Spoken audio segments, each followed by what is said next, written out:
क्रम ऐकून कृष्णाला आता मारायचा, मथुरेला बोलवून मारायचा याला. त्यावेळेला तो कृष्ण आणि बलराम हे दोघंजणं निघाले आणि ते दोघंजणं ज्या वेळेला आले तिथं मथुरेत आले. मथुरेत आल्याच्या नंतर एक हत्ती होता, त्याला दारू पिऊन आधीच माजवून ठेवलेला होता कंसाने. ते दारूचं प्रकरण तेव्हापासून चाललं आहे बरं का, महाभारतापासून. कुवलया पीड म्हणून हत्ती येतो, कुवलया पीड. तो हत्ती आला चालून कृष्णाच्या अंगावर. तो कृष्ण घाबरला नाही, बेडर आहे तो शेवट. ते कृष्णाने त्या हत्तीचा सुळा बाहेर काढला. त्यांनी जाऊन सरळ हत्तीचा सुळा बाहेर काढला आणि त्या सुळ्यांनीच त्याच्या मस्तकाचा वेध घेऊन मारला त्याला. मग तो कंसाला भेटायला नाही गेला. तो गेला भेटायला, तो पहिल्यांदा शस्त्रागारात गेला आणि त्या शस्त्रागारात मोठ्या प्रमाणात शस्त्र ठेवलेली होती आणि तिथं ते एक शिवधनुष्य होतं मोठं. ते शिवधनुष्य केवळ श्रीकृष्णाने उचलल्या क्षणी ते खाडकन मोडलं शिवधनुष्य त्याच्यात. मग ती कुब्जा आली त्याच्यासमोर. चंदनाची उटी होती त्या कुब्जेच्याकडं, तिला पाठीला कुबड आलेलं होतं. कृष्णाने विचारलं, अगं तू कुठं चालली आहेस? ती म्हणाली, मी कंसराजांच्याकडे चालली आहे, त्यांना रोज चंदनाची उटी लागते, ती उटी मी घेऊन चाललेली आहे. तो म्हणाला, असं उटी मला दे आज. तिनं दिली. ती म्हणाली, मी परत करेन उटी आणि दिन कंसराजांना. म्हणून तिनं ती उटी दिली. श्रीकृष्णाने एका हाताने ती उटी धरली, दुसऱ्या हाताने ती हनुटी धरली आणि तिला सरळ उचलल्यावर तिच्या पाठीचं कुबडाचा नाश झाला. अत्यंत देखणी स्त्री त्या श्रीकृष्णाच्या समोर. औदार्य किती असावं ना, त्याचं हे उदाहरण आहे. अनेक उदाहरणं आहेत. मग चाणूर आहे त्याच्यात, मुष्टिक आहे. या सगळ्यांना मला दुष्ट चाणूर मल्लेन शतचंद्रम नभस्थलम असं म्हटलेलं आहे. ते मला इतकी गंमत वाटली. ती जयराम पिंडे या नावाचा एक कवी होता. हा कवी बंगलोरला गेला आणि बंगलोरला त्यांनी काव्य वेगवेगळ्या भाषेत करून दाखवलं. त्यांनी काव्य खूप गमतीदार काव्य आहे त्याचं. जगदीश विरंचिक पूछत है मी सृष्टी रची रखे कौन कहा. जगदीश म्हणजे विष्णू, हा तो त्या ब्रह्मदेवाला विचारतोय, तुम्ही सृष्टीची रचना केली, पण अहो रक्षणार्थ कुणाला काय काय ठेवलं आहे, कुठं ठेवलं आहे? तेव्हा तो ब्रह्मदेव म्हणाला, मी पूर्वेला आणि पश्चिमेला सूर्य आणि चंद्राला ठेवलेलं आहे आणि उत्तर दक्षिण रक्षण को इथं साह जो है उथं साह जहाँ. उत्तर आणि दक्षिणेच्या रक्षणाला इथं शहाजीला ठेवलं आणि तिथं शहाजहानला ठेवलं. शहाजीराजे ऐकून विलक्षण खुश झाले. त्या कवीनं असं लिहिलं आहे, 12 भाषा ललित शाह नरेश्वराने. हे स्वतः शहाजीच 12 भाषांचा पंडित आहे. 12 भाषा ललित शाह नरेश्वराने आकर्णिले. ऐकलं सगळं. मज म्हणे मृदुल स्वराने ऐसे सिकोन कवी जे मजला पाहती त्या लागी देईन धुरंधर मत्त हत्ती. मी त्याला हत्ती दिला हत्ती. तो हत्तीवर बसून पुढं तंजावरला गेला. मग शहाजीराजे त्याला म्हणाले की एखाद्या कवीची प्रतिभा ही तो कुठल्या भाषेत काव्य करतो ह्याच्यावर अवलंबून असून तो समस्यापूर्ती कशी करतो ह्याच्यावर अवलंबून आहे. आणि स्वतः शहाजीराजांनी कुठली समस्या टाकावी त्या कवीला, जयराम पिंडेला? शतचंद्रम नभस्थलम, संस्कृतमधली समस्या टाकली. जी दुष्ट चाणूर मल्लेनं शतचंद्रम नभस्थलम असं म्हटलं. ती शहाजीराजांनी टाकलेली समस्या त्या कवीनं सोडवली पुढं. परंतु हे जे संस्कृत आहे, ती भाषा आहे, ती शहाजीराजे आहेत, ती शिवाजीराजे आहेत. तो प्रतोद घेऊन घोड्यांचा इथं बसलेला आहे. एक गुण मात्र सगळ्यांचा तो सांगितलेला लोकांनी, घोड्यांवरचं प्रेम तर जाऊ दे, पण रामदास स्वामींनी असं म्हटलंय, पहिले ते हरिकथा निरूपण. म्हणजे काय पाहिजे तर हरीची कथा, त्याचं निरूपण तुम्ही ऐका सगळ्यात. मग ते हरिवंश असेल आणि काही असेल, त्याच्यात तुम्ही ते वाचल्याच्यानंतर ऐकल्याच्यानंतर तुम्ही हरीचे होऊन जाल. दुसरे ते राजकारण आहे, ते नंतर आहे. आणि मग काय, तिसरे ते सावधपण. सावध, कायम सावध. त्या सावधतेपायी शिवाजीराजे औरंगजेबासारख्या माणसाच्याकडनं इथं निघून आले. किती सावध असावं माणसाने. आग्रा 1500 किलोमीटर आहे राजगडापासून. आणि हा औरंगजेब काय साधा माणूस आहे का? औरंगजेबाने बापाला कैदेत घातलं, बहिणीला कैदेत घातलं, स्वतःच्या थोरल्या मुलाला मारलं त्यांनी, सगळ्या भावांना मारून टाकलं आणि मग गादीवर आलेला तो. अशा औरंगजेबाच्याकडं जाऊन शिवाजीराजे एकही माणूस न गमावता, एकाही माणसाचा जीव न गमावता शिवाजीराजे राजगडाला परत येतात. ही गोष्ट सावध असल्याशिवाय होणार नाही. त्यांना हाताशी जी माहिती आहे, त्यांचं जे ज्ञान आहे त्याच्याबद्दल, शिवाजीराजांच्या राज्याचे नकाशे काढून पर्वतराय नावाच्या माणसांनी काढलेले नकाशे औरंगजेबाला दाखवले. म्हणजे नकाशे होते त्यावेळेला तिथं. शिवाजीराजांना वाटेत सुटले 17 ऑगस्टला. म्हणजे नद्या भरलेल्या आहेत पाण्याने सगळ्या, आणि वाटेत सरळ आलं तर किती नद्या आहेत मोठमोठ्या. यमुना आहे तिथं, खाली त्याच्या आलं तर चंबळ नदी आहे. चंबळच्या खाली जर का अजून आलं तर नर्मदेसारखी मोठी नदी आहे, पुढं तापी आहे, गोदावरी आहे. सगळ्या नद्या ओलांडत यायचं. आणि मध्ये तर छोट्या छोट्या ट्रायब्युटरीज खूप आहेत तिथं, क्षिप्रा बिप्रा वगैरे सगळ्या. पार्वती नावाची एक नदी आहे, एक गंभीर नावाची नदी आहे. ही गंभीर नदी ओलांडायला त्या सदाशिवराव भाऊला पानिपतला जात असताना 35 दिवस लागले. एक नदी ओलांडायला. गंभीर नावसुद्धा ऐकलं नसेल लोकांनी त्याचं. आणि शिवाजीराजे काय असे, शिवाजीराजे लांबून आले सगळ्या त्यातनं, पण सावध होते म्हणून जीव वाचवून आले सगळे.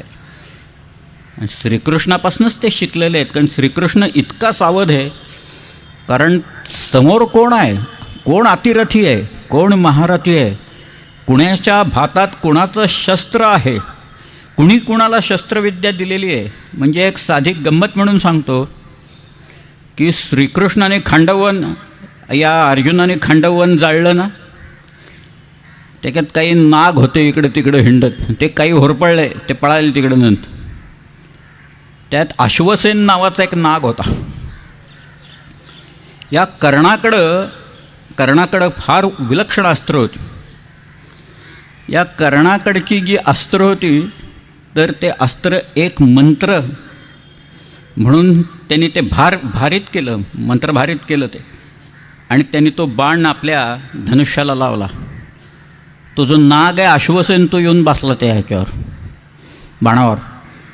तरी कर्णाने विचारलं, तू कोण आहेस? तो म्हणाला, मी अश्वसेन नावाचा नाग आहे, मला अर्जुनाचा सूड उगवायचा आहे. त्याने खांडवन जाळलं, नाग कुल जाळलं, मी तिथं जाऊन मारणार आहे त्याला. तो म्हणाला, मला तुझी मदत नको, पण बस म्हणाल, ठीक आहे. म्हणून त्यांनी तो बाण सोडला. एक अमोघ असं अस्त्र, एक अमोघ बाण,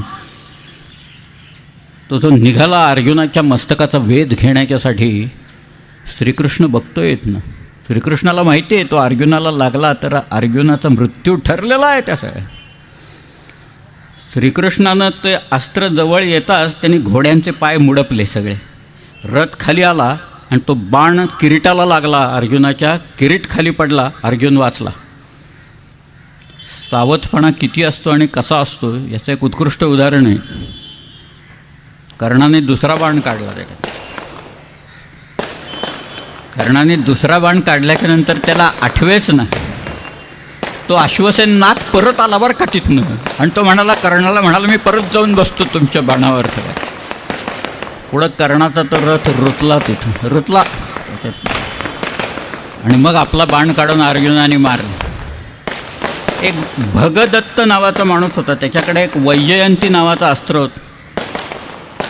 ते जे वैजयंती अस्त्र होतं ते त्याला इंद्राने, म्हणजे विष्णूचंच अस्त्र, ते विष्णूच्या नावाचंच अस्त्र सगळं. त्या भगदत्ताने ते अस्त्र अर्जुनाच्या रोखाने मारलं. श्रीकृष्णाला हेही माहीत होतं की ह्या अस्त्राने अर्जुन मरणार. त्यावेळेला श्रीकृष्ण ते अस्त्र येत असताना अर्जुनाने अस्त्र याच्या मध्ये उभा राहिला आणि छातीवर घेतलं त्याने. त्याची माला झाली, फुलांची माळा झाली. तिचं नाव वैजयंती माला. ती नाचणारी नाही, ही वेगळी आहे. ती महाभारत असल्या रंजक कथांनी भरलेलं आहे. पण सावध किती आहे हा माणूस, सावध किती आहे त्याची सगळी उदाहरणं आहेत. की तो जो रथ आहे, वरती हनुमान बसला आहे बरं का त्या रथावर. अजून एक सावधपणाचं त्याचं उदाहरण सांगतो मी. की महाभारत संपलं सर, किंवा खरं ते संपायच्या वेळेला ते घोडे दमले याचे भयंकर. त्यावेळेला श्रीकृष्ण अर्जुनाला म्हणाला, मी ते घोड्यांना तवाना करतो, तू खाली उतर, रथातनं खाली उतर. मी ते घोडे घेऊन जातो, त्यांना तवाना करतो, पाणी बिणी पाचतो, त्यांना काय त्यांच्या जखमा असतील ते भरतो, सगळ्यांना परत येतो. तो म्हणाला ठीक आहे. म्हणून अर्जुन एकटा विरत होऊन लढायला लागला. तेवढ्यात श्रीकृष्णाने ते घोडे सोडले. तो म्हणाला अरे पाणी नाही आहे इथं. मग त्याने एक बाण मारला. एक बोरवेल काढली अर्जुनाने तिथं. त्याच्यात कोणी पडलेलं दिसत नाही नंतर, प्रिन्स वगैरे असं काही. पण तिथं त्याचं सरोवर झालं मोठं. आणि त्या सरोवरात त्यांनी घोडे नेले. ते घोडे धुतले, त्यांना तवा न केलं, त्यांच्या जखमा धुतल्या. आणि त्या घोड्यांना घेऊन तो परत आणला आणि परत सारथ्य करायला बसला. तो स्वतः श्रीकृष्ण हे सगळं करत बसला आहे. घोड्यांचा खरारा करतो आहे, घोड्यांची लीत काढतो आहे, घोड्यांच्या जखमा बांधतो आहे तो सगळ्यात. तो आहे भगवन त्या सगळ्यात. आणि तो हे त्या रथावर बसून हे सगळं करतो आहे. शेवटी ज्या वेळेला हे संपलं, सगळे मारले गेले, कौरवांचा नाश झाला, त्यावेळेला श्रीकृष्ण मारुती गेला वरनं उडून, मारुती निघून गेला. त्यावेळेला अर्जुनाला श्रीकृष्ण म्हणाला तू उतर खाली आता. तो म्हणाला नाही नाही अरे भगवंता तू उतर पहिल्यानं. म्हणून मी नाही उतर, तू उतर. मग अर्जुन उतरला.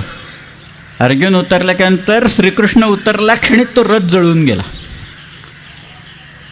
त्यावेळेला श्रीकृष्ण म्हणाला हा रथ आधीच जळालेला होता, केवळ माझ्या शक्तिकेमुळे ठेवला होता. मी उतरलो असतो तर रथ जळाला असता आणि रथाबरोबर तोही जळाला असताच म्हणाल. त्याचं ही जे सावधानता आहे, हे सावधपण आहे. सावधपण शिवाजी महाराजांच्याकडं त्यांच्या नसानसातनं होत असायचं. आणि म्हणूनच त्यांनी इतक्या लोकांशी झुंज दिली. औरंगजेबा काही सामान्य माणूस नाही. त्याला सगळ्यात महत्त्वाची गोष्ट म्हणजे चारित्र्य हा एक फार महत्त्वाचा भाग लागतो. श्रीकृष्णाच्या 16,100 वगैरे सगळं सोडून देऊ आपण. पण शिवाजी महाराजांच्या त्यांना 8 पत्नी होत्या. साईबाई, सोयराबाई, सगुणाबाई, सकवारबाई, लक्ष्मीबाई, काशीबाई, पुतळाबाई आणि गुणवंताबाई अशा त्यांच्या 8 त्यांच्या भार्या. आणि श्रीकृष्णाच्या मर्जीतल्या 8च भार्या आहेत. सत्या म्हणून एक आहे, भद्रा, कालिंदी, मित्रविंदा, जांबवती, सत्यभामा, रुक्मिणी आणि एक लक्ष्मणा म्हणून आहे त्याच्यात, लक्ष्मणा. ह्या सगळ्या श्रीकृष्णाच्या ज्या भार्या आहेत 16,100. नारद हा आपल्याकडं माहिती आहे, नारद म्हणजे कळलाव्या माणूस आहे हा सगळ्या ह्याच्यात. नारद मुनी एकदा आले कृष्णाकडं, म्हणाले अहो भगवान तुमच्या 16,108 म्हणताय, एखादी कुणाचा हात धरून पळून गेली तर काय करणार म्हणाले तुम्ही ती. श्रीकृष्ण म्हणाले जाऊन बघा म्हणाले, तुम्हीच जाऊन बघा म्हणाले काय. नारद मुनी जिथं जिथं गेले ना तिथं त्यांना श्रीकृष्णच दिसला तिथं बसलेलं. त्याची आपल्याकडे एक बखरीतली कथा आहे बघा, ती काय खरी असेल खोटी असेल, पण तुकाराम महाराजांच्या कीर्तनाला शिवाजी महाराज येऊन बसले तिथं. आणि मग मुघलांचा हल्ला आला आणि मग जो दंगा सुरू झाला त्या मुघलांना काही कळत ना, कारण सगळेच शिवाजी महाराज दिसायला लागले. इकडं बघ शिवाजी, तिकडं बघ शिवाजी, शिवाजीचं कोणी हेच कळे ना सगळ्याची. त्या बेतलेल्या त्याच्यावरनं बेतल्यात कथा की काय देवराणी शिवचरित्रातल्या. परंतु या प्रत्येकीची एक एक कथा आहे बरं का. लक्ष्मणाची एक कथा आहे, सत्याची आहे, भद्राची आहे, सत्यभामीची आहे, सत्रादितीची, आणि तो मी अनेक लोकांच्या या सगळ्या कथा आहेत. पण तरी एक सांगतो मी. श्रीकृष्ण धनुर्धर होता. त्या श्रीकृष्णाचं मग अशी मी शिवाजी महाराज धनुर्धरांचं उदाहरण दिलं. त्याच्यात लक्ष्मणा म्हणून ही मद्रदेशचा राजा बृहत्सेन याची मुलगी आहे, श्रीकृष्णाची एक भार्या. आणि तिचं ते सगळ्या बसल्या होत्या द्रौपदी वगैरे गप्पा मारत. मग त्या बायका बसल्या की मग आदनबदनं माझाच नवरा आहे तो सगळ्यात भारी आहे, माझा नवरा अमुक आहे वगैरे मुलं भांडतात. तसं चाललेलं होतं त्यांचं. माझेच वडील सगळ्यात शक्तिमान आहेत वगैरे. म्हणजे काय पोलीस आहेत का म्हणाले ट्रॅफिकचे वगैरे, तुमच्या सगळ्यांना अडवतात एका हाताने वगैरे. पण ही जी लक्ष्मणा आहेत आणि द्रौपदी आहे, ती द्रौपदीला विचारल्यावर द्रौपदी म्हणाली अर्जुन हा एकच धनुर्धर सगळ्या जगातला उत्तम धनुर्धर आहे. त्यावरती लक्ष्मणा म्हणाली, ती म्हणाली अगं कृष्णे, तुझ्या स्वयंवरात जो पण लावलेला होता त्या पणात वरती मत्स्ययंत्र दिसत होतं, खाली प्रतिबिंब होतं, आणि त्या प्रतिबिंबाकडे बघून त्या मत्स्ययंत्राचा वेध घ्यायचा होता आणि तो अर्जुनाने केला. म्हणाली माझ्या स्वयंवराच्या वेळेला हे असंच चाललेलं होतं, पण लावलेला होता. मत्स्ययंत्रही होतं तिथं, यंत्राचं प्रतिबिंब दिसत होतं, यंत्राचा आवाज येत होता, पण ते यंत्र कुठे ते काही दिसत नव्हतं. सगळ्या म्हणाले अनेक लोक आले, कुणाला धनुष्य उचललं गेलं नाही. कर्ण आला, कर्णाने बाण मारला, तो लागला नाही. अर्जुन आला, अर्जुनाने बाण मारला, तो बाण चाटून गेला. तो बाण चाटून गेल्याच्या नंतर अर्जुनाला सुद्धा तो भेद करता आला नाही. सगळे शेवटी थांबल्याच्या नंतर श्रीकृष्ण उठले. म्हणाले श्रीकृष्णाने ते धनुष्य हातात घेतलं, त्याच्यावर प्रत्यंचा चढवली. श्रीकृष्णाने त्या खाली ते प्रतिबिंब पाहिलं आणि तो बाण सोडला आणि श्रीकृष्णाने लक्षवेध करून टाकलं. या जगातला सर्वश्रेष्ठ धनुर्धर श्रीकृष्ण आहे. सचिन हा तो भगवंत आहे, त्याला सगळ्याच विद्या येत आहेत, त्याला पुढचं दिसते. सावध आहे तो. सावध किती सावध असावा त्याचं अजून एक उदाहरण सांगतो आणि पुढे जातो मी. हा जयद्रथ होता ना, जयद्रथ अभिमन्यूला मारणारा जयद्रथ जो आहे, आणि अर्जुनाने प्रतिज्ञा केली की उद्या त्या सूर्यास्ताच्या आधी मी जयद्रथाला मारेन, नाहीतर मी स्वतः मरेन म्हणून. त्यावेळेला श्रीकृष्ण म्हणाला मी रथ माझा आपला जो आहे तो मी जयद्रथाच्या जवळ नेतो, मी माझ्या मायेने सूर्यास्त घडवतो, आणि त्यावेळेला जयद्रथ समोर असेल, तू जयद्रथाला मार. पण तो मारत असताना तू एक काळजी घे अर्जुना, की त्याचं मस्तक जे आहे तो त्याचा बाप, त्या बापांनी काही तपस्या करून वर मागून घेतलेले आहेत की याचं मस्तक ज्याच्यामुळे जमिनीवर पडेल तो जळून खाक होईल म्हणून. तर तू जयद्रथाचं मस्तक मारल्याच्या नंतर ते मस्तक बाणाने उडवत उडवत त्याचा बाप तिथं तपस्या करत बसलेला आहे त्याच्या मांडीवर पडेल असं कर. अर्जुनाने बाण लावले, श्रीकृष्णांनी रथ आणून उभा केला.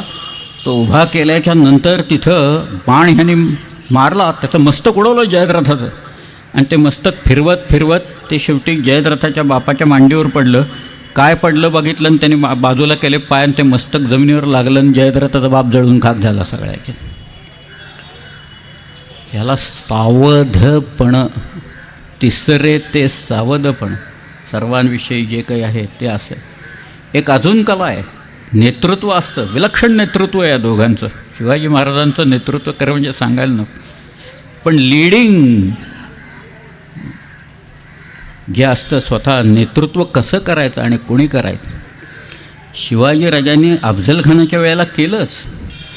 शायस्ताखानाच्या वेळेला स्वतः शिवाजीराजे परत गेले, गोटात गेले. 70,000 लोकांच्या गराड्यात शायस्ताखान बसलेला असताना किती लोक असतील शिवाजी महाराजांच्याकडे गेलेले? असतील 200, 400, 1000. 70,000 तर नव्हते, पण स्वतः शिवाजीराजे गेले तिथं. लीडिंग बाय एक्झाम्पल म्हणतात ते. स्वतः शिवाजीराजांनी लीडिंग बाय एक्झाम्पल म्हणून स्वतः शिवाजीराजे तिथे गेले.